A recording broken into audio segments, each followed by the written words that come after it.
لیے آپ زبان سے کہہ سکتے ہیں کہ مثلا میں نیت کرتا ہوں 2 رکعت نماز فجر، 2 رکعت نماز فرض آج کی فجر کی، اگر آج نہ بھی کہیں تب بھی کافی ہے، آج کی فجر کی واسطے اللہ تعالیٰ کے منہ میرا قبلہ شریف کی طرف۔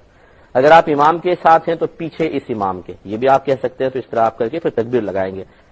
اب یاد رکھیں کہ جب آپ تکبیر لگائیں تو کھڑے ہونے کا طریقہ پہلے مردوں کے میں عرض کر دیتا ہوں، چلے خواتین کو ساتھ ساتھ کہتا ہوں، مرد جو ہوں اس طریقے سے پاؤں بالکل سیدھے ہونے چاہیے اور ان کے درمیان 4 انگلیوں کا فاصلہ رکھنا مستحب ہے۔ 4 انگلی کا فاصلہ، چاہے آپ جماعت کے ساتھ پڑھ رہے ہوں چاہے آپ تنہا پڑھ رہے ہیں، پیروں کے درمیان 4 انگلی کا فاصلہ بس اتنا ہو، قریب قریب پاؤں رکھیں، بہنیں بھی اسی طریقے سے پیر رکھیں گی۔ اس کے بعد جب تکبیر لگانے لگے تو چہرہ اٹھا ہوا ہو، بعض لوگ اپنے پیروں کو دیکھ کے تکبیر لگاتے ہیں، ہم نے نمازی حضرات کو دیکھا ہے جو دیکھتے ہیں اللہ چہرہ جھکا ہوا ہوتا ہے، یہ سنت کے مطابق نہیں ہے۔ مستحب یہ ہے کہ چہرہ کعبۃ اللہ کی سمت ہو، بلکہ فقہاء نے لکھا ہے کہ نگاہیں بھی سامنے ہوں، کعبۃ اللہ کی سمت نگاہیں رکھ کر اور پھر تکبیر لگائی جائے۔ تو بہنیں بھی ایسی کریں گی کہ چہرہ کعبۃ اللہ کی سمت ہوگا اور پھر نگاہیں بھی کعبۃ اللہ کی سمت رکھی جائیں۔ اس کے بعد ہاتھ اٹھانے کی باری آئے گی۔ ہمارے امام اعظم ابو حنیفہ رضی اللہ تعالی عنہ کے نزدیک مرد کے لیے سنت طریقہ یہ ہے کہ وہ اپنے ہاتھوں کو اتنا اونچا اٹھائے کہ اس کے کان، یہ جو انگوٹھے ہیں یہ کان کی لو کی سیدھ میں ہو جائیں۔ اس طرح کر لیں تب بھی ٹھیک ہے، لیکن لگا لینا یہ اور فقہاء نے فرمایا کہ اچھا ہے کہ لگا لیں کان تک اس طریقے سے، اور ہتھیلی بالکل سیدھی ہو کعبۃ اللہ کے سمت، انگلیاں نہ بالکل ملی ہوں نہ بہت زیادہ کھلی ہوں، اپنے نارمل حالت پہ چھوڑ دیں لیکن بند بھی نہ رکھیں۔ انگلیاں اور ہتھیلی کا اس وقت قبلہ کعبۃ اللہ ہی ہونا چاہیے، اور اس طرح کر کے پھر اللہ اکبر کہہ کر ہاتھ باندھیں گے، تکبیر لگائیں، اللہ اکبر کہہ کر متصلاً ہاتھ باندھ لیں۔ تو یہ تکبیر لگاتے ہی ہاتھ فوراً باندھ لینا سنت کریمہ ہے۔ بعض حضرات کو دیکھا ہے کہ وہ یوں تکبیر لگاتے ہیں اللہ اکبر پھر ہاتھ چھوڑ دیتے ہیں پھر ہاتھ باندھتے ہیں، بعض یوں کرتے ہیں اللہ اکبر پھر یوں کر کے کرتے ہیں۔ یہ مختلف طریقے بہرحال رائج ہیں مسجدوں میں، لیکن صحیح جو ہم نے آپ کو بتایا وہ یہی ہے کہ آپ تکبیر لگائیں اور اللہ اکبر کہتے ہوئے فوراً سیدھے ہاتھ باندھ لیں، نیچے چھوڑنے کی حاجت نہیں ہے، اور یہ تھوڑا سا ایک ورزشی انداز اختیار کرنے کی ضرورت نہیں ہے، بس اللہ اکبر کہا اور ہاتھ باندھ لیے۔ بہنیں جو ہیں وہ زیادہ اونچے ہاتھ نہیں اٹھائیں گی، مردوں کے لیے تو تھا سنت کہ وہ کندھے تک ہاتھ اٹھائیں، کان کی لو سے انگوٹھوں کے سرے لگا لیں تو بہتر ہے۔ بہنیں بس سینے تک ہاتھ اٹھائیں، بس اس طرح اللہ اکبر کہہ کے فوراً ہاتھ باندھ لیں، وہ اس سے اوپر نہیں کریں گی۔ اور خواتین کے لیے ایک روایت کے مطابق سینے کے اوپر ہاتھ رکھنا سنت ہے، اور ایک روایت کے مطابق سینے کے بالکل نیچے ہاتھ رکھنا سنت کریمہ ہے، یعنی جو تعلیم شرع ہے وہ یہی ہے۔ اور مرد کے لیے افضل یہی ہے کہ وہ ناف کے نیچے اپنے ہاتھ باندھے، اگرچہ سینے پر ہاتھ باندھنا بھی نبی کریم صلی اللہ علیہ وسلم سے ثابت ہے، لیکن حضرت عبداللہ بن مسعود رضی اللہ تعالی عنہ کی احادیث کریمہ میں نبی کریم صلی اللہ علیہ وسلم کی عمر مبارکہ کے آخری ایام کا جو عمل منقول ہے وہ یہی ہے کہ آپ ناف کے نیچے ہاتھ باندھتے تھے، اور ادب بھی اس میں آپ دیکھیں زیادہ نظر آتا ہے، سینے پہ ہاتھ باندھنے میں اور نیچے ہاتھ باندھنے میں فرق ہے۔ تو بہنیں تو وہی اپنا جو ہم نے بتایا کہ سینے پر سینے کے نیچے ہاتھ باندھے، اور مرد حضرات کے لیے احناف کے نزدیک سنت یہی ہے کہ وہ ناف کے نیچے ہاتھ باندھے ادب کے ساتھ۔ بہنیں جو ہیں وہ جب ہاتھ رکھیں گی تو وہ انگلیاں ملی ہونی چاہیے، اس طرح ہاتھ بس اس طرح رکھیں، یہ پکڑے نہیں، انگلیاں کھولے نہیں، بس اس طرح ہاتھ رکھیں اوپر یہ۔ لیکن مرد کے لیے سنت کریمہ یہ ہے، یعنی سنت مستحبہ یہ ہے کہ اس طرح رکھیں کہ یہ جو آپ کی ہتھیلی ہے یہ یہاں پر آئے، اس کے جوڑ کے اوپر یہ ہتھیلی آنی چاہیے، اور یہ جو چھوٹی انگلی ہے اور انگوٹھا اس کا کلائی پر یہ حلقہ بنائیں، اور 3 انگلیاں یہ اس کے اوپر آنی چاہیے۔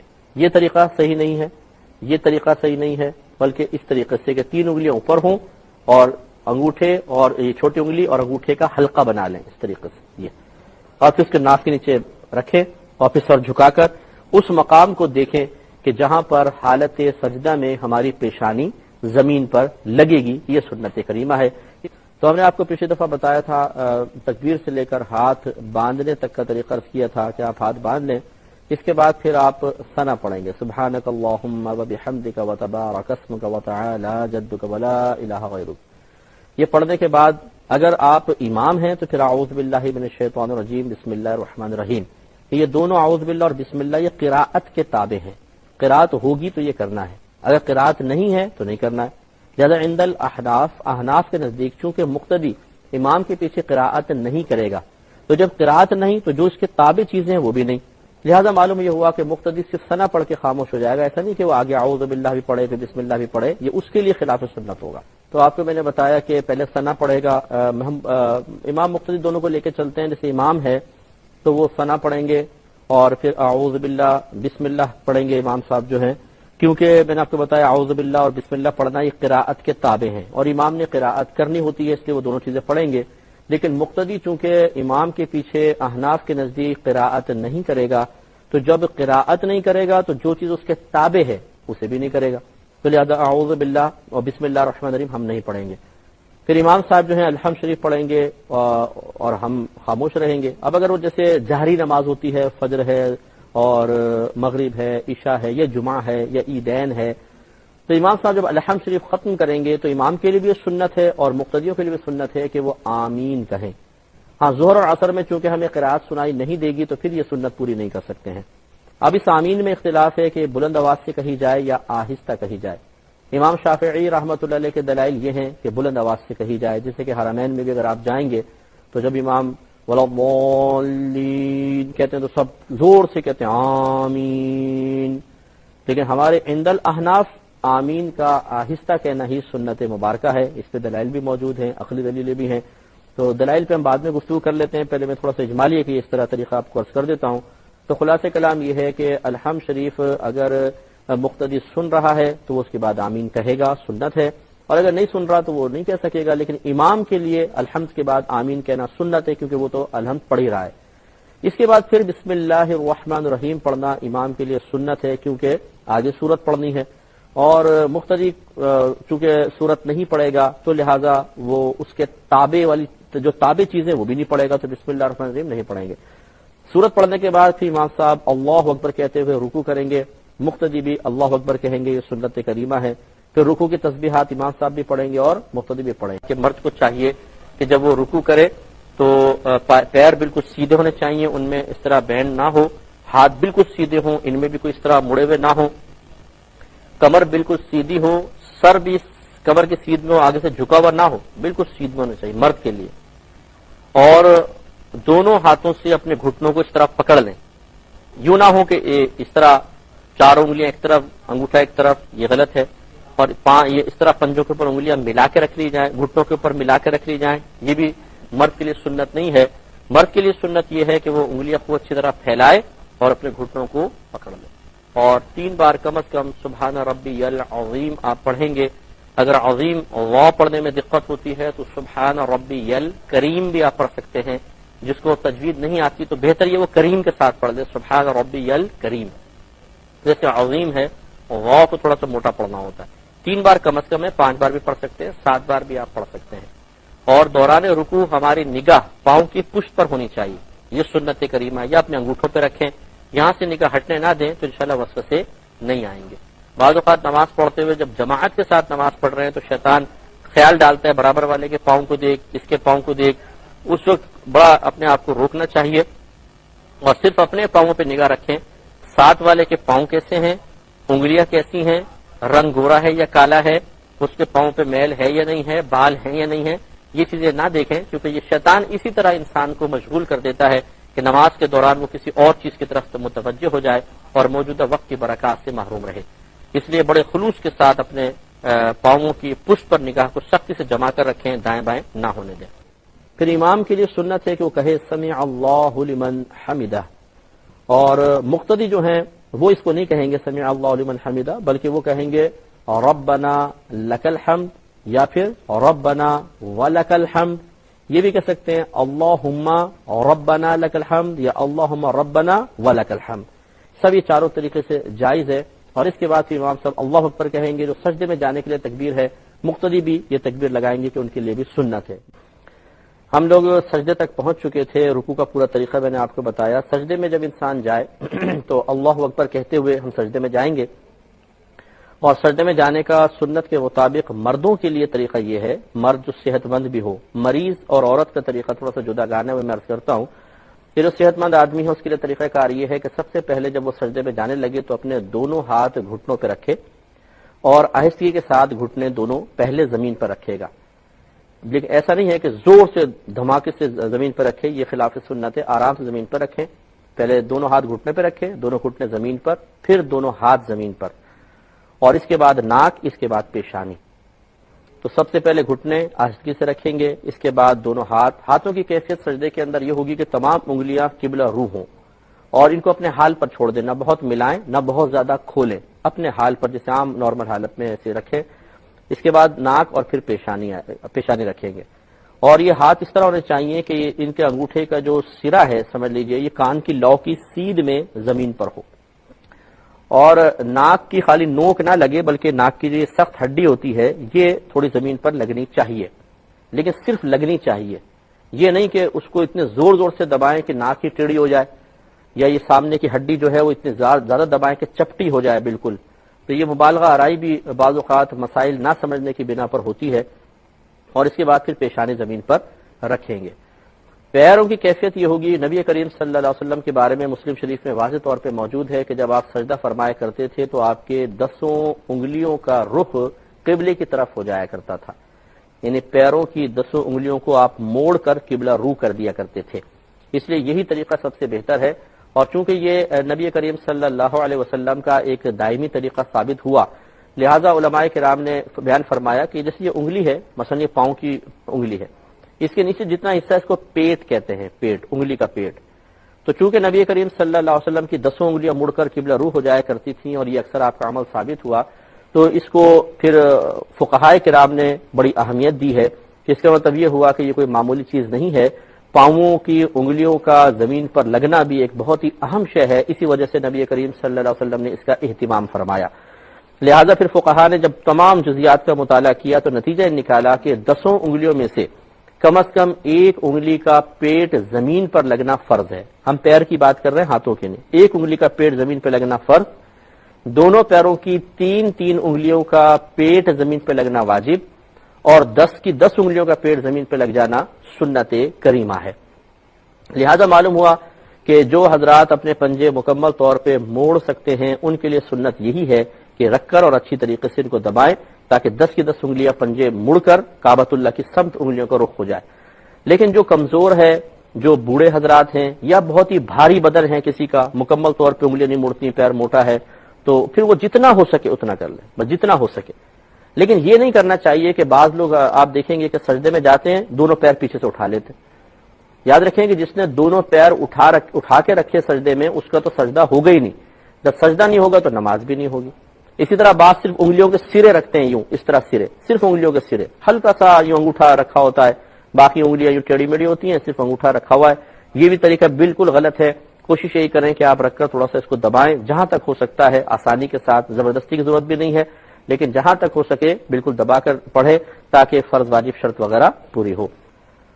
تو آپ کی خدمت میں عرض کر رہے تھے کہ جب انسان سجدے میں جائے تو اسے کوشش یہ کرنی چاہیے کہ اپنے پیروں کی 10 انگلیوں کو موڑ کر ان تمام کا رخ قبلے کی سمت کر دے۔ اگر 10 انگلیاں نہیں موڑ سکتی، جتنا حد تک وہ پاؤں کو دبا سکتا ہے دبائے۔ ہاں جو مجبور ہے وہ معذور ہے، تو شریعت نے اس کو پھر رعایت دی ہے۔ اگر کوئی ایسے ہیں کہ بہت ہی بھاری بدن ہے، پاؤں پنجے مڑتے ہی نہیں ہیں، اس میں پھر سیدھی بھی انگلی کھڑی کریں گے تو انشاءاللہ ان کا سجدہ ہو جائے گا، اللہ تعالیٰ قبول فرمائے گا۔ لیکن یہ جو حضرات کرتے ہیں کہ پاؤں دونوں کے دونوں اٹھا لیتے ہیں، یہ بالکل غلط ہے، اس طریقے سے نہیں کرنا چاہیے۔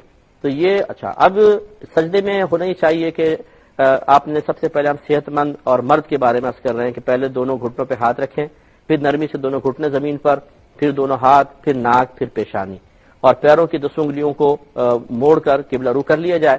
اور مرد کے لیے سنت مبارکہ یہ ہے کہ اس کی پنڈلیاں زمین سے تھوڑی اونچی ہوں اور رانے پنڈلیوں سے جدا ہوں، پیٹ رانوں سے جدا ہو، اور یہ بازو جو ہیں یہ تھوڑا سا پھیل کے وہ سجدہ کرے، لیکن ایسا بھی نہ کرے جماعت کے اندر کہ یہ پھیلایا، ایک آدمی ادھر گیا بیچارہ ایک ادھر گیا، یہ غلط طریقہ ہے۔ تو پھر آدمی سمٹ بھی سکتا ہے کیونکہ پڑوسی کا بھی لحاظ کرنا ہوتا ہے، لیکن جب تنہا نماز پڑھ رہے ہوتے ہیں تو پھر اچھی طریقے سے پھیل کر سجدہ کرنا مرد کے لیے سنت کریمہ ہے۔ اور حالت سجدہ میں انسان کی نگاہ ناک کی نوک پر ہونی چاہیے، یہ مستحب ہے، اس پہ انشاءاللہ اس کی وجہ سے وسوسے کم سے کم آئیں گے، جیسے کہ میں نے آپ کی خدمت میں وضاحت عرض کی تھی۔ تو یہ مرد کے لیے سجدہ کرنے کا طریقہ ہوتا ہے۔ اب جو بیچارے کمزور حضرات ہیں یا بوڑھے حضرات ہوتے ہیں یا خواتین ہیں، اگر یہ اس طرح کریں کہ سجدے میں جاتے ہوئے پہلے دونوں ہاتھ زمین پر رکھ لیں پھر گھٹنے رکھیں تو اس کی بھی گنجائش نکل سکتی ہے، اس میں کوئی حرج نہیں ہے۔ اور خواتین کے لیے سنت مبارک یعنی مستحب طریقہ یہی ہے کہ یہ سمٹ کے سجدہ کریں۔ اچھا، مرد کے لیے ایک بات مزید رہ گئی تھی کہ کلائی جو ہے یہ زمین پر بچھی ہوئی نہ ہو. نبی کریم صلی اللہ علیہ وسلم نے منع فرمایا کہ اس طرح سجدہ نہ کرو کہ تمہاری کلائی یوں بچھی ہو جیسا کتا اپنی کلائی بچھا لیتا ہے. تو آپ نے دیکھا ہوگا کتا کبھی بیٹھتا ہے تو پوری کلائی بچھا کے بیٹھتا ہے وہ دونوں ہاتھوں کی. تو نبی کریم صلی اللہ علیہ وسلم نے اس سے منع فرمایا. تو لہٰذا صرف پنجہ لگے زمین پر اور اس کے بعد یہ ہاتھ اٹھا ہوا ہونا چاہیے. لیکن بہنوں کے لیے سمٹ کے سجدہ کرنا یہی مستحب ہے. ویسے تو دیکھیں نبی کریم صلی اللہ علیہ وسلم نے جو طریقہ بیان فرمایا وہ مرد عورت دونوں کے لیے اس کو کوئی انکار نہیں کر سکتا ہے، لیکن یہ طریقہ زیادہ سے زیادہ سنت ہے. پھیل کے سجدہ کرنا زیادہ سے زیادہ سنت ہے، جبکہ عورت کے بارے میں اس کے ستر کی حفاظت، اس کے پردے کا معاملہ، اس پہ اتنی سخت وعیدات ہیں اور اتنا سخت شریعت کی طرف سے مطالبہ ہے کہ وہ قریبہ واجب ہے. اور واجب کو پورا کرنا، فرض کو پورا کرنا سنت کی رعایت سے بہتر ہوتا ہے. اس لیے فقہائے کرام نے اور کئی صحابیات کے عمل بھی ثابت ہیں. مصنف ابن ابی شیبہ آپ کتاب اٹھا کے پڑھیں کہ سمٹ کے سجدہ کرنے کا بالکل حکم بھی ہے، اور خواتین سے ثابت ہے صحابیات سے کہ وہ سمٹ کے سجدہ کیا کرتی تھی. تو لہٰذا پھر عورتوں کے لیے حکم یہی ہے کہ وہ سمٹ کے سجدہ کریں، بہت پھیل کے مردوں کی طرح سجدہ نہ کریں. اس میں آپ کی خدمت میں سجدے کے بارے میں عرض کر رہے تھے کہ اگر خواتین سجدہ کریں تو یہاں دو چیزیں ہیں. اگر وہ مردوں کی طرح سجدہ کرتی ہیں تو زیادہ سے زیادہ سنت کی ادائیگی ہے. اس کو سب سنت ہی مانتے ہیں، کوئی فرض یا واجب نہیں کہتا کہ مردوں کی طرح پھیل کے سجدہ کرنا کوئی فرض ہے، واجب ہے. زیادہ سے زیادہ سنت ہے. اور عورت کا پردہ کرنا، عورت کے لیے ستر کی حفاظت، اور اس کے علاوہ اور بہت ساری ایسی چیزیں جن میں عورت کی کوئی بے پردگی کا معاملہ ہو، ان چیزوں سے بچنا عورت کے لیے فرض یا واجب کا سا درجہ رکھتا ہے. اور بہت زیادہ اس پہ شدت بھی کی گئی ہے، شریعت کی طرف سے وعیدات بھی بیان کی گئی ہیں. لہٰذا جب بعض صحابیات کا ایسا عمل بھی ثابت ہے، جیسے میں نے آپ کو کتاب کا حوالہ دیا کہ مصنف ابن ابی شیبہ میں آپ دیکھیں، اور یہ بڑے پائے کے عالم ہیں، بہت بڑے محدث ہیں، اور امام بخاری رحمۃ اللہ علیہ کے اساتذہ میں ان کا شمار ہوتا ہے. انہوں نے اپنی کتاب میں جب اس قسم کی روایات ڈالی ہیں کہ عورتوں نے سمٹ کے بھی سجدے کیے ہیں، تو پھر بہتر یہ ہے کہ خواتین سمٹ کے سجدہ کریں. اس لیے بہنیں جو ہیں جب وہ سجدے میں جائیں تو چونکہ ان کا جسم نازک ہوتا ہے، وہ اگر دونوں گھٹنوں پہ ایک دم زور دیں گی تو تکلیف بھی ہو سکتی ہے. اس لیے عورت کے لیے اجازت ہے کہ وہ آرام سے بیٹھ کر پہلے دونوں ہاتھ رکھ لیں، پھر گھٹنا رکھ لیں، اس میں کوئی حرج نہیں ہے. اور اس کے بعد پھر وہ اپنی پیشانی رکھیں، ناک رکھیں اور پیشانی رکھ لیں، اور بالکل سمٹ کا سجدہ کریں. ان کے لیے اگر کلائی بچھ بھی جاتی ہے تو اس میں کوئی حرج نہیں ہے، کیونکہ سمٹنے میں ایسا معاملہ ہو جائے گا. اور وہ اپنے پیٹ رانوں سے ملا دیں، رانے اپنی پنڈلیوں سے ملا دیں، پنڈلیاں زمین سے ملا دیں، اور دونوں پیروں کو ایک جانب نکال دیں. تب وہ اور سرین پہ بیٹھ کے وہ سجدہ کریں. اور یقینی سی بات ہے کہ جب وہ ایک جانب پاؤں نکالیں گی تو اپنے پیر کی انگلیاں موڑ نہیں سکیں گی. تو ان کے لیے اس کی بھی رعایت ہے کہ یہ پیر کی انگلیاں موڑے بغیر بھی، ہاں پنجہ ان کا زمین پہ بس لگے تو اتنا ہی کافی ہے. تو آپ کی خدمت میں ہم عرض کر رہے تھے کہ بہنوں کو چاہیے کہ بالکل سمٹ کے سجدہ کریں. لہذا یہ اپنی پیشانی زمین پہ رکھیں، ناک بھی زمین پہ رکھیں، کلائیاں زمین پہ بچھیں اور بچھانی پڑیں گی، کیونکہ جس انداز سے ان کا سجدہ ہوتا ہے ہاتھ اٹھانا مشکل ہوتا ہے. اور پھر یہ ایک طرف سرین پر بیٹھ کے سجدہ کریں اور دونوں پیر ایک طرف نکال دیں. یہ اس میں حیا زیادہ ہے، پردہ زیادہ ہے.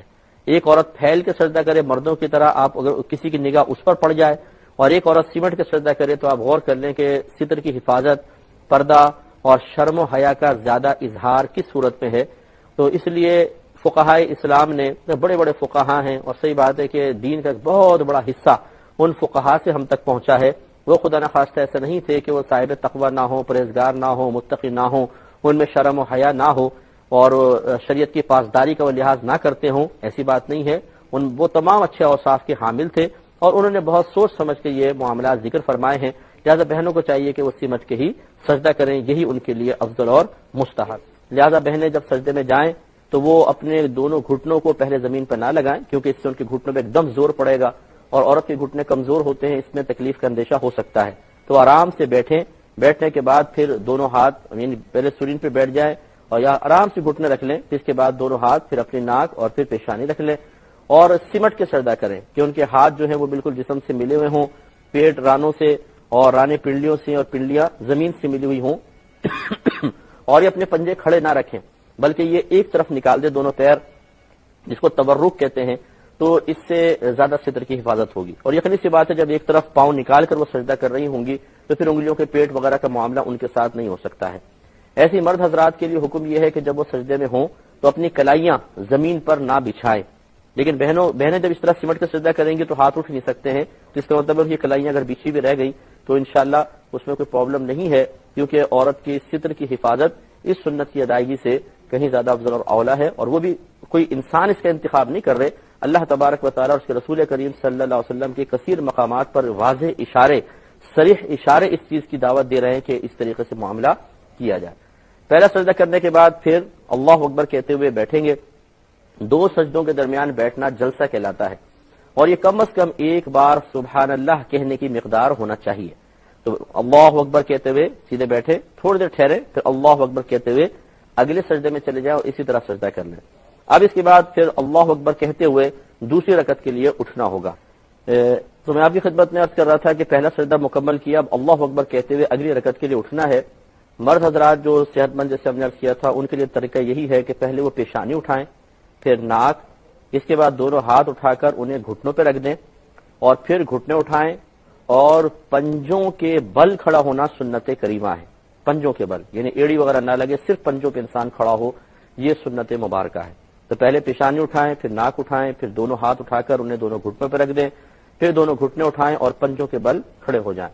جس کو یہ عادت نہیں ہوتی پہلے پہل، وہ کبھی کبھار آگے وہ گر جاتا ہے، جھٹکا کھاتا ہے، اس کو پریشانی ہوتی ہے، تو ایسی عادت بن جائے گی۔ گھر میں جب آپ نمازیں پڑھیں یا سنت وغیرہ پڑھیں تو تھوڑا سا پریکٹس کرتے رہیں، تو انشاءاللہ پنجوں پر کھڑے ہونے کی سنت مبارکہ کا بھی ثواب حاصل ہو جائے گا۔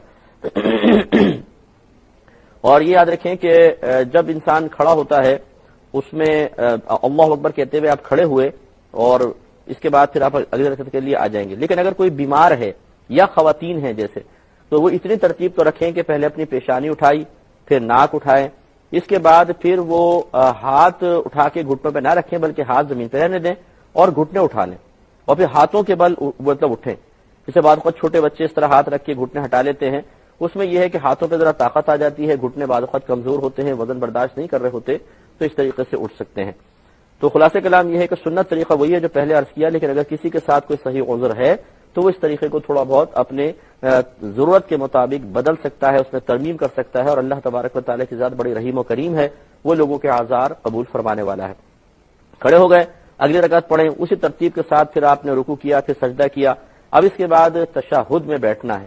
اس کا طریقہ یہ ہوتا ہے کہ جب مرد حضرات کے بارے میں عرض کر رہا ہوں کہ جب وہ تشہد میں بیٹھیں تو الٹا پیر بچھا کے الٹے پیر کے اوپر بیٹھ جائیں، اور سیدھا جو پنجہ ہے وہ کھڑا رکھیں، اور اس کی تمام انگلیاں مڑ کر کعبۃ اللہ کی سمت ہو جائیں، یہ سنت کریمہ ہے۔